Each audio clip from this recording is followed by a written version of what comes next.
So ఆ సిచ్యువేషన్లో మరి ఆయనకి ఏమైనా కళ వస్తుందా, కళ వచ్చిందా? ఇప్పుడున్న కూటమి ప్రభుత్వం ఇంకో 2 నుంచి 4 మాసాల కంటే ఎక్కువ ఉండదు, ప్రభుత్వం మారిపోతుందని ఎందుకు అనిపించింది ఆయనకి? తర్వాత ఆయన ఆత్మలతో మాట్లాడుతూ ఉంటాడు నైట్ అని చెప్పి అంటారు. మరి ఆయన చెప్పుకున్నాడా లేకపోతే ఆయన ప్రత్యర్థులు క్రియేట్ చేశారో తెలియదు. ఇదైతే బయట ప్రచారంలో బాగా ఉంది, ఆత్మలతో మాట్లాడుతూ ఉంటాడని. మరి ఆ ఆత్మ ఏమన్నా చెప్పిందా రెడీగా ఉండు ఎలక్షన్లు వచ్చేస్తున్నాయని, లేకపోతే ప్రభుత్వం మారిపోతుందని? ఎందుకు ఈ అంటే ఇది ఒక రకమైన చిలిపి కథలు ఇవి. ఈ చిలిపి కథలన్నీ ఎందుకు ఆయన వంట పట్టించుకుని ఇప్పటికీ ఒక 10 సార్లు అన్నాడు ఈ 6 నెలల్లో ప్రభుత్వం మారిపోద్దని, లేకపోతే నేను ముఖ్యమంత్రిగా లేకపోవడం ఆంధ్రప్రదేశ్ దురదృష్టమని, ఎంతో కాలం ఉండదు ఈ ప్రభుత్వం అని. ఆయన తానా అంటే తాందానా అనే ఇంకో ఆయన ఉన్నాడు, విజయసాయి రెడ్డి గారు. వీళ్ళిద్దరికి ఇదే పని.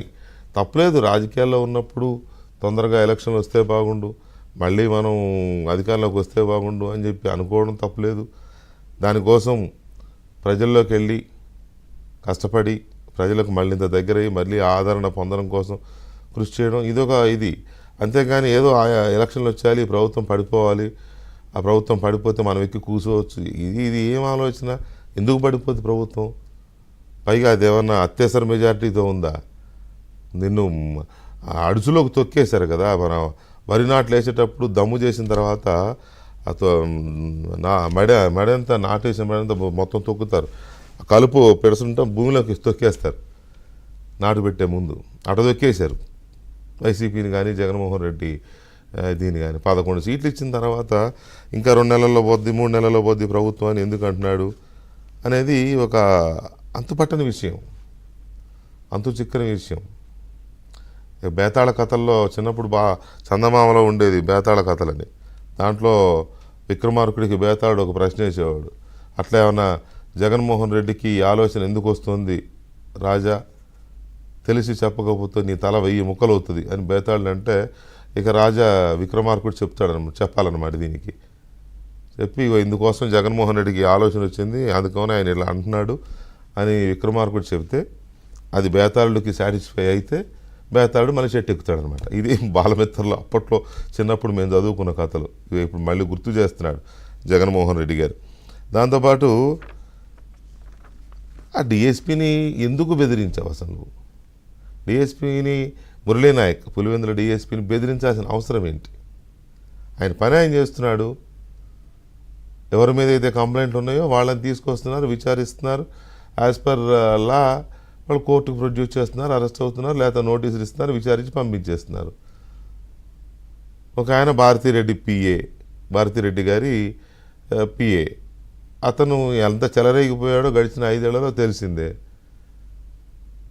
నీ చెల్లిని నోటికొచ్చినట్టు తిట్టి, నీ బాబాయి కూతుర్ని నోటికొచ్చినట్టు తిట్టి, నీ చెల్లి అసలు నీ తండ్రికే పుట్టలేదని పోస్టులు పెట్టిన వాడిని కూడా నువ్వు ఇప్పుడు వెనకేసుకొస్తున్నావంటే, షర్మిల గారు రైట్లీ సెట్, ఈ పోస్టులు వాడు పెట్టినే కాదు వాడితో పెట్టిస్తున్నారని ఆమె 100 సార్లు అంది షర్మిల గారు.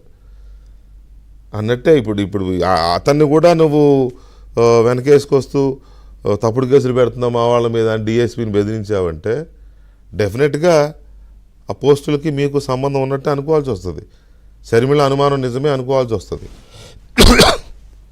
తర్వాత అదే రవీందర్ రెడ్డి అనే అతను, నాకేం తెలియదు, నా ఫోన్ కూడా రాఘవరెడ్డి దగ్గర ఉంటుంది, అవినాష్ రెడ్డి పిఏ దగ్గర ఉంటుంది, వాళ్ళే పెడుతూ ఉంటారు పోస్టులన్నీ. ఈ సలహాలు ఏం పెట్టాలో కూడా వాళ్ళే చెప్తారు మాకు అని రాఘవరెడ్డి అనే అతని పేరు చెప్పాడు. రాఘవరెడ్డి మీద కేసు పెట్టారు, నోటీసులు ఇచ్చారు, విచారించి పంపిస్తున్నారు. తప్పుడు కేసు అని దాని మీద కూడా కోపం నీకు. ఏది అంటే మీరు ఏమన్నా కూడా చూస్తూ ఊరుకోవాలన్నా? మీ ఇష్టానికి చెలరేగిపోయి మాట్లాడితే అది నోరా లేకపోతే ఇంకేదన్నానా తెలియకుండా కాలకేయుల్లాగా జనం మీద పడితే, ఇష్టారాజ్యంగా మీరు పోస్టులు పెడితే కంప్లైంట్ ఇస్తే తీసుకోరు. అప్పట్లో మీ ప్రభుత్వం ఉన్నప్పుడు కంప్లైంట్ ఇస్తే తీసుకోలేదు కదా. ఇప్పుడు ఆ కంప్లైంట్లు పెండింగ్ ఉన్నాయా? బాధితులు ఇప్పుడు వెళ్ళి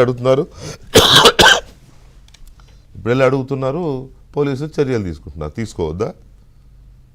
అవునులే, మనం తీసుకోం కదా. మనం ఎంతసేపు అమాయకుల్ని కేసులు పెడతాం కానీ అసలు పెట్టాం కదా, ఎంకరేజ్ చేస్తాం. ఇప్పుడు పెడుతుంటే మనసు తట్టుకోలేకపోతున్నాం. అందుకని డిఎస్పీకి వార్నింగ్ ఇవ్వడం ఏంటి అసలు? ఐఎమ్ రైట్, మురళీ నాయక్ కంటే ఆయన బహుశా గిరిజన సామాజిక వర్గానికి చెందిన వారు